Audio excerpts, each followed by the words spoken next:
A paz do nosso Senhor Jesus Cristo, estamos aqui para dar continuidade ao estudo sobre maldição hereditária.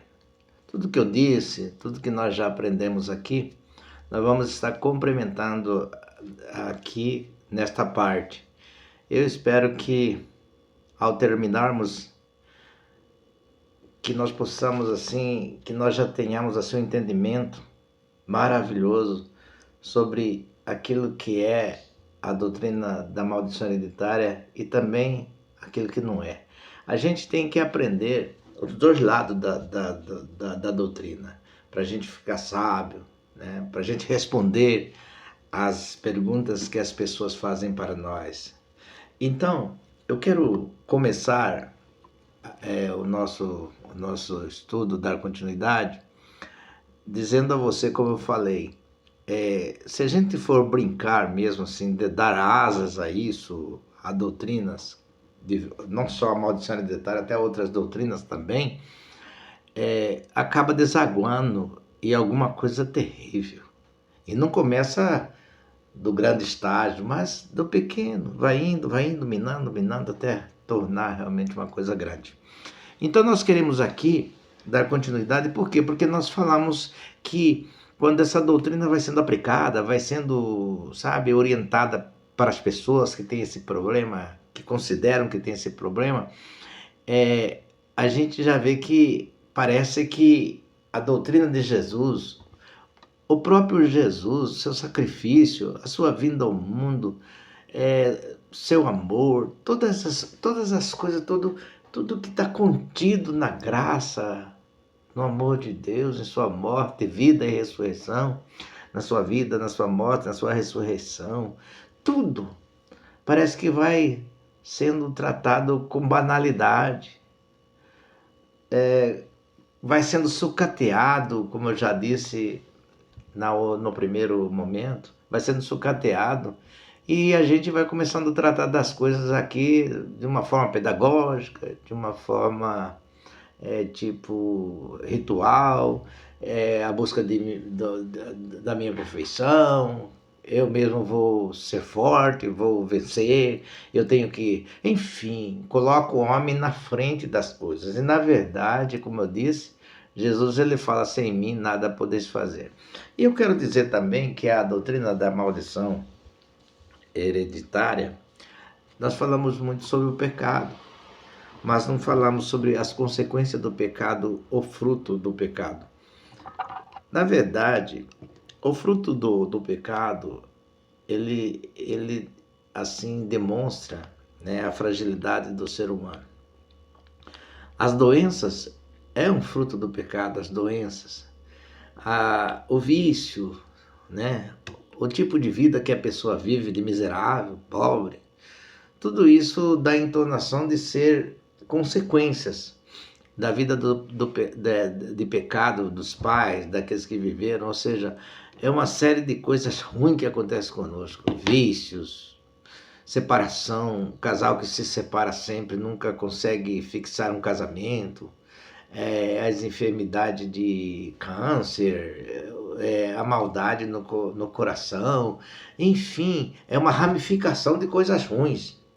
Isso é trazido por causa da maldição hereditária. E então o que eu quero dizer é que Jesus, ele veio ao mundo para aniquilar essas coisas.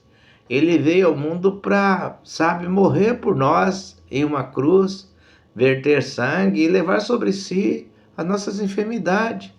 A palavra Isaías 53 diz o seguinte: quem deu crédito à nossa pregação? A quem se manifestou o braço do Senhor? Porque ele veio subindo como um renovo, como raiz de uma terra seca. Nós olhávamos para ele, nenhuma beleza víamos para que desejássemos. Era um homem de trabalho, né?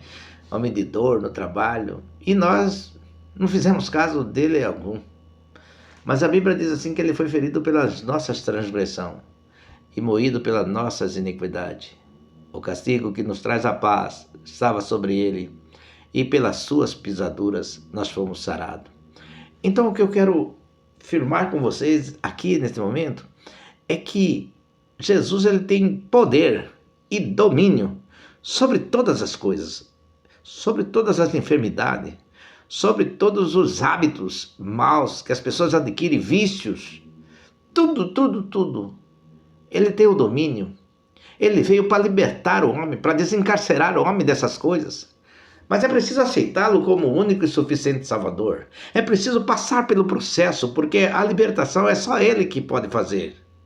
Não existe bem algum em nós, não existe mérito algum no homem para dizer que Deus vai extrair alguma coisa de nós para ajudar na sua salvação. Não, ajudar na sua salvação. É Ele que salva por completo, é Ele que faz tudo, é Ele que te chama, é Ele que te nomeia, é Ele que faz todas as coisas na nossa vida. Nós estávamos mortos em nossas ofensas e pecados, diz a palavra. E o que o morto faz? Não faz nada. Mas o Senhor, Ele veio para te dar vida. Em Efésios 2 ele fala, e vos vivificou, estando vós mortos em ofensas e pecados, em que no outro tempo andaste segundo o curso deste mundo, segundo o principado de potestade que nele opera. Então, ele veio para nos ressuscitar do nosso pecado e nos dar vida. Então, Jesus, se é que a doutrina da maldição hereditária é correta, podemos até dizer que está certo, ok. Mas o que eu quero fazer entender você, que essa doutrina, se é que ela existe, ela só existe até chegar na cruz, até chegar em Jesus. Porque quando se chega em Jesus, a doutrina da maldição hereditária, ela perde o sentido, ela se deteriora, ela acaba o seu fulgor. Por quê? Porque Jesus Cristo, ele se tornou maldito por nós. Ele morreu em uma cruz e diz a palavra que ele levou sobre si as nossas maldições. Se é que existe maldições, está aí. Ele levou sobre si a nossas maldições. Não precisamos mais ficar recorrendo a isso e aquilo, não. Não precisamos mais voltar a consultar os nossos antepassados. Não precisamos de ficar retroagindo para ver nossos pecados. Nós temos à nossa frente um Deus que nos perdoa. Nós temos à nossa frente um Deus que nos liberta. Nós temos à nossa frente um Senhor que cuida de nós. Um Senhor que nos dá liberdade. Um Senhor que nos tira do abismo. Um Senhor que perdoa nossos pecados. E um Senhor que tem interesse de nos levar a gozar uma eternidade com Ele. Imagina, irmãos, Jesus ele fala na sua palavra em Mateus 28, ide e pregai a todas as nações, batizando-as em nome do Pai, do Filho e do Espírito Santo, e eis que estou convosco todos os dias até a consumação dos séculos. Então Jesus ele nos convoca, nos comissiona a pregar o Evangelho, a salvar as pessoas da mesma forma como fomos salvos. Então, há uma comissão em cada um de nós para pregar o Evangelho. E esse Evangelho de Jesus, Jesus sempre falou que ele pregava de dia e de noite. Ele pregava o dia inteiro, porque a noite vem, ele dizia. Então, o que acontece? O Evangelho, ele é rápido. As pessoas estão morrendo, as pessoas estão se perdendo. O Evangelho tem que ser rápido também para concorrer com o tempo do pecado. E aí o que acontece? Na doutrina da maldição, as pessoas aceitam a Jesus. E o normal é entrar por um processo já para santificar, para ir crescendo, para ir amadurecendo, saindo leite racional e comendo coisas já sólidas. Assim que o apóstolo Paulo fala, já ir crescendo, e já ir também dando os frutos, pregando o Evangelho. E ele é rápido. Até porque a nossa vida ela é rápida também. O que tem que se fazer, faça agora. Então o que acontece? Imagina se nós pararmos, sabe? Em vez de nós embalar para pregar o Evangelho, nós ainda estamos preocupados com o nosso rodimento, nossos pecados, com o nosso modo de vida, nosso modo de agir, de ser. Não, irmãos. Embora eu entenda que nós trabalhamos juntos, né? A nossa deficiência e a grandeza de Deus, mas sempre a grandeza de Deus ela vai na frente. Por quê? Porque se nós submetermos a vontade de Deus, a cada dia que nós submetemos, a grandeza de Deus cria velocidade. Ou seja, se nós não submetermos, a grandeza de Deus perde velocidade. E se não submeter, mesmo ela perde a ponto de parar. Então, como que nós vamos, se o evangelho ele é com pressa, Deus quer que nós vamos com pressa, e ainda temos que parar para tratar de curas emocionais, tratar de maldições hereditárias, se o evangelho ele é poderoso para nos, sabe, bombear para frente, para nos dar uma para frente, e nós ainda ficamos parados nisso. E aí, irmãos, eu quero colocar para você aqui um texto da palavra de Deus, que está em Gálatas capítulo 3, 9 a 13, de 8 a 13, diz o seguinte. Eu quero ler para vocês aqui, nós vamos estar falando sobre isso. Aqui diz assim. Vamos lá. Ora, tendo a Escritura previsto que Deus havia de justificar pela fé os gentios, anunciou primeiro o evangelho a Abraão, dizendo: todas as nações serão benditas em ti. Não existe bênção fora de Jesus. Não existe bênção fora do plano de salvação. E não existe maldição dentro do plano de salvação. Não existe maldição para quem está em Cristo, que nova criatura é, está aqui. Ora, tendo a Escritura previsto que Deus havia justificado pela fé aos gentios, anunciou primeiro o evangelho a Abraão, dizendo: todas as nações serão benditas em ti. Não é que ele está dizendo que a nação seria bendita em Abraão. Não, ele está dizendo em ti, na linhagem que viria de Abraão, no evangelho que viria por meio da linhagem de Abraão. E quem é esse? O seu nome é Jesus. Seu nome é Jesus. Ora, tendo Deus previsto que Deus havia de justificar pela fé gentil. Então já havia uma previsão que Deus iria justificar, não mais pela lei, mas pela fé em Jesus Cristo. Então ele anunciou essa coisa, esse Jesus, esse modo, esse jeito de ser hoje a Abraão. E diz aqui o texto aqui, que nele seriam benditas todas as famílias da terra. Nele seriam benditas todas as famílias da terra. Então, eu acredito assim, pela palavra de Deus, que você pode até ser maldito antes de aceitar a Jesus, mas depois que você esbarra em Jesus, depois que Jesus esbarra na tua vida, depois que você sentiu a mão de Deus sobre você, a mão de Jesus sobre você, nunca mais você será o mesmo. Aquela maldição que você acha que tinha é quebrada, porque agora você é bendito na fé que foi colocada para Abraão, na fé de Abraão. Nós somos da fé de Abraão, da fé de Jesus, que Jesus propôs para cada um de nós. Em ti serão benditas todas as famílias da terra. Então, a partir de Jesus para frente, não existe maldição. Existem pecados que as pessoas cometem, ficam longe de Deus e vão pagar um preço caro. Mas Jesus está chamando as pessoas à fé.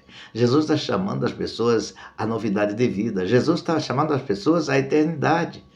E a partir do momento que nós aceitamos a Jesus no nosso coração como suficiente Salvador, nós somos benditos. Não é eu que estou dizendo, é a palavra que está dizendo que nele seria bendita todas as famílias da terra. Então nós passamos a ser benditos. Não existe bênção fora de Jesus. Não existe bênção fora da morte de Jesus. Não existe bênção fora da ressurreição de Jesus. Não existe bênção fora de Jesus. De sorte que os que são da fé são benditos com o crente Abraão. Nós somos benditos igual a Abraão. Era bendito porque ele tinha fé. Ele demonstrava amor pelas coisas de Deus. E ele tornou o padrão de fé para nós hoje. Todos aqueles, pois, que são da obra da lei, estão debaixo da maldição, porque está escrito: maldito todo aquele que permanecer em todas essas coisas que estão escritas no livro da lei para fazê-las. E é evidente que pela lei ninguém será justificado diante de Deus, porque o justo viverá pela fé. Então você vê aqui o que diz: todos aqueles que são da obra da lei estão debaixo da maldição. Por quê? Porque a lei ela faz o pecador tornar maldito. É a lei que sentencia, é a lei que mata, é a lei que apedreja, é a lei que apedreja. Então era uma lei maldita. Ela faz a pessoa ser maldita. Não é que a lei era maldita, mas ela identifica o homem pecador como maldito, a lei. E Jesus aparece mostrando a graça, a fé, que agora você não vai fazer as coisas para Deus ou fazer coisas de Deus por medo, ou não vai fazer, não vai pecar mais porque está com medo e receio de morrer. Não, você não peca, você procura evitar o pecado, você procura evitar o erro, procura não adulterar, não fazer coisas erradas. Não é porque vai ter uma pedra que vai ser atirada contra você. Não é porque a multidão vai ficar contra você. Não, não é isso. Você não faz porque você tem um temor de Deus. Você tem um respeito pela obra de Deus. Você tem um respeito pelas coisas de Deus. Então não é mais medo de morrer. Muito pelo contrário, agora é um valente pela justiça. Você passa a ser justo. Você não evita o mal por causa de nada. Você evita o mal por causa que você conhece um Deus que você entregou a sua vida para Ele. Então é assim. Aí diz aqui, e é evidente que pela lei ninguém será justificado diante de Deus, porque o justo viverá pela fé. Ora, a lei não é da fé, mas o homem que fizer estas coisas, por ela viverás. Aí ele diz aqui, Cristo nos resgatou da maldição da lei. Então, Cristo nos resgatou da maldição da lei. Ou seja, a lei não tem mais influência sobre nós. Quem está em Cristo, a lei não tem mais como ela imprimir a maldição. Porque agora nós vivemos pela fé, nós vivemos pela graça, pela justiça na pessoa do nosso Senhor Jesus Cristo. Então diz aqui, Cristo nos resgatou da maldição da lei, fazendo maldição por nós, porque está escrito, maldito todo aquele que foi pendurado no madeiro. Então, o próprio Jesus, ele se fez maldição por nós. Ele tornou maldito, porque a cruz, naquela época, era um pecado que era a sentença de morte. Tipo hoje a cadeira elétrica, a pena de morte, os pecados mais horrendos. Jesus morreu, sabe, sentenciado por pecados mais horrendos. Ele tornou o mais maldito de todos. Ele ultrapassou o limite de todos os outros que pecaram. O pecado dele foi o maior, mas não foi maior, não. É porque os homens, eles são injustos. Os homens não creram no evangelho do nosso Senhor Jesus Cristo e penduraram ele no madeiro. Mas não porque ele cometeu pecados. Não. É porque ele era um homem justo. E eles o mataram, um homem justo. Cristo nos resgatou da maldição da lei, fazendo maldição por nós. Porque está escrito, maldito todo aquele que for pendurado no madeiro. Está aqui.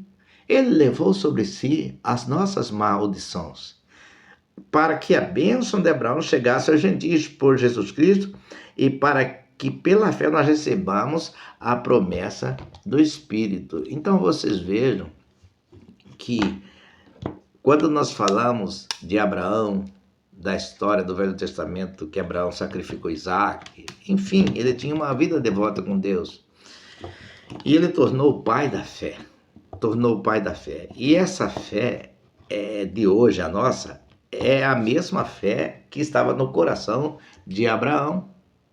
Só que não é uma fé em Abraão, mas é uma fé na sua descendência que viria. Em ti serão benditas todas as famílias da terra. Ou seja, vem um Deus chamado Jesus, o Verbo encarnado, que vai estar na terra e vai levar sobre ele os seus pecados, sobre o corpo dele.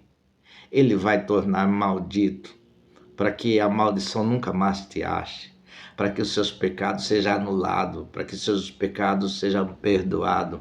Agora você vai ter acesso ao Pai, você vai ter o privilégio de dizer, bater no peito e dizer, eu sou salvo em Cristo Jesus, nosso Senhor. Em João capítulo 8, 36 diz o seguinte, e conhecereis a verdade, e a verdade vos libertará. Se o Filho do homem vos libertar, verdadeiramente sereis livres. Conhecereis a verdade, e a verdade vos libertará. Jesus disse, eu sou a verdade, o caminho e a vida. Jesus disse isso, então conhecereis a Jesus e Jesus te libertará. Se Jesus for libertar, verdadeiramente sereis livre. Quando esse texto fala, conhecereis a verdade e a verdade vos libertará, é uma coisa. Aí está se referindo ao perdão dos pecados, à anulação da sentença. Esse texto está relacionado totalmente com a nossa entrada, com o nosso direito a buscar a Deus novamente, a viver uma vida nova no Espírito, a ganhar uma eternidade. Mas quando se fala verdadeiramente seres livre, confirma que não é só isso. Existe, conhecereis a verdade, e a verdade, se o Filho do Homem vos libertar verdadeiramente, sabe o que é verdadeiramente seres livre? É porque a salvação de Jesus, ela é tão forte, tão poderosa, que ela vai atingir todas as áreas da sua vida e vai mudar toda a estrutura que você tem. O medo, sabe? O medo, o desespero, os costumes pagãos, todas as coisas ruins que existem na tua vida, ela terá que ir embora. Ela terá que partir. Você não vai ter medo mais de nada. Não vai precisar mais de colocar uma ferradura na porta para ter sorte.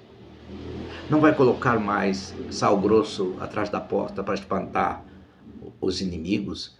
Você não vai precisar mais de fazer nada disso.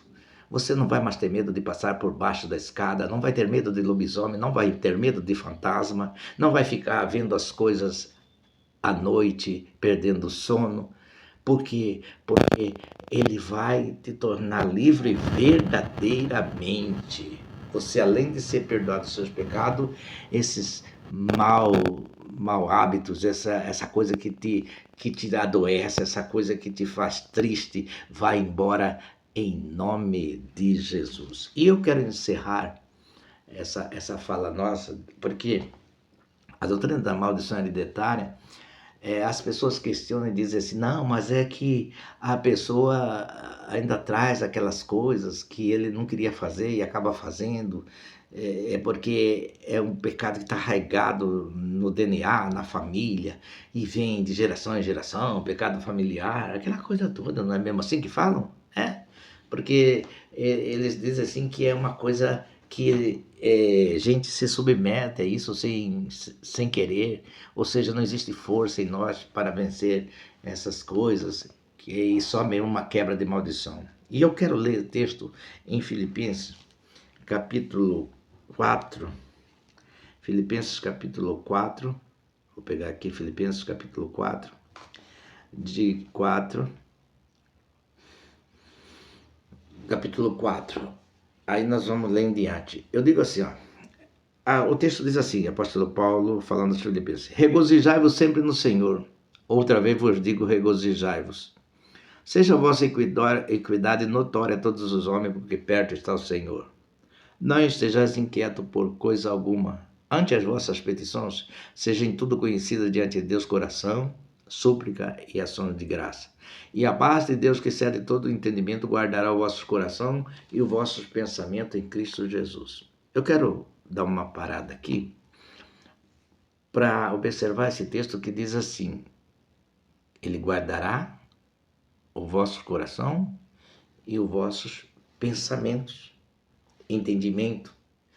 Em outras Bíblias e outras traduções diz assim, suas faculdades mentais.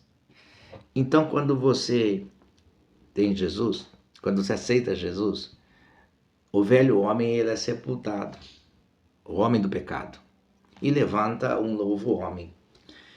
E Deus, ele começa a trabalhar na sua mente para você ter uma mente de Cristo. Não aquela mente humana que só pensa nas coisas desta vida, que só pensa em ganhar, tem medo de perder, enfim. Você começa a ter a mente de Cristo. Os valores celestiais começam a tomar conta do seu pensamento. O apóstolo Paulo ele fala, buscai as coisas de cima, onde Cristo está assentado.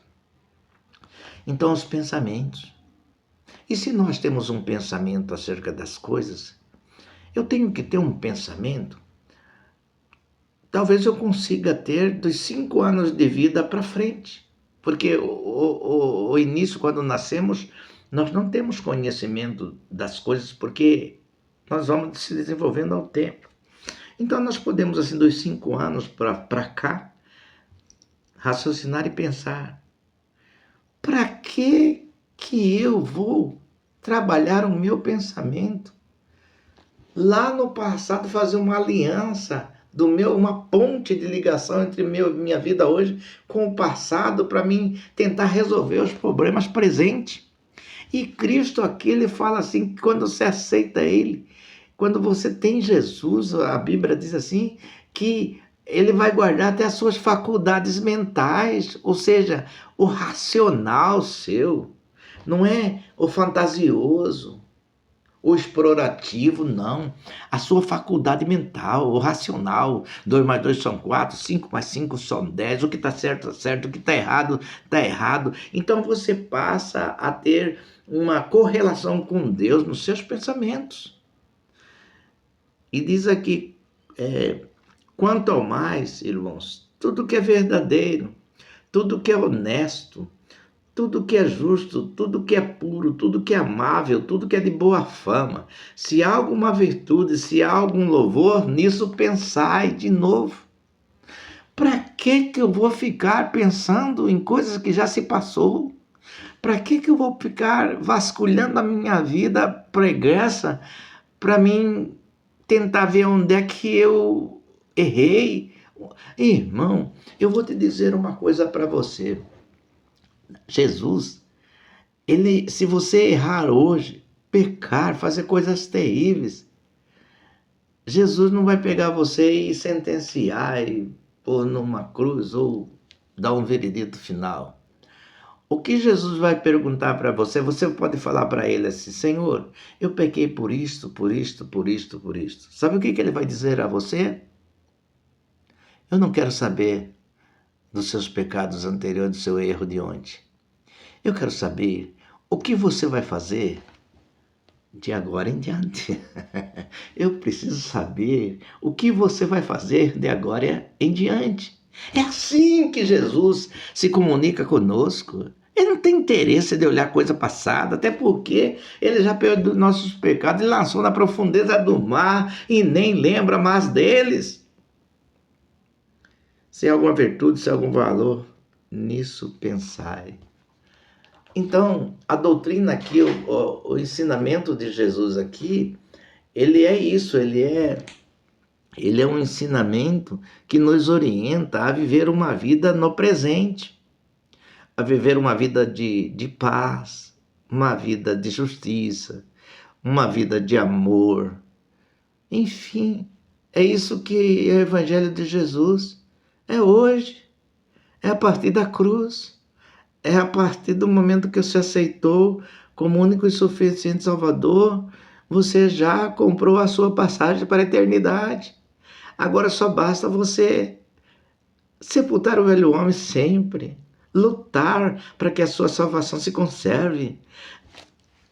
Terminando nossa fala, você ainda acredita que existe maldição hereditária? Você ainda acredita que você vai ser responsabilizado por pessoas que praticaram coisas erradas familiares seu no passado? Ou você tem uma responsabilidade pessoal agora para determinar aquilo que você é, aquilo que vai ser diante do Senhor Jesus?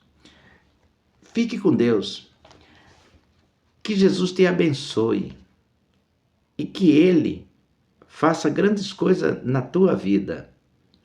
E eu quero assim pedir a você que, se caso você tenha alguma dúvida, queira fazer um comentário, inscreva-se aqui, comente, e nós vamos estar aqui respondendo todas as suas perguntas, todos os seus questionamentos.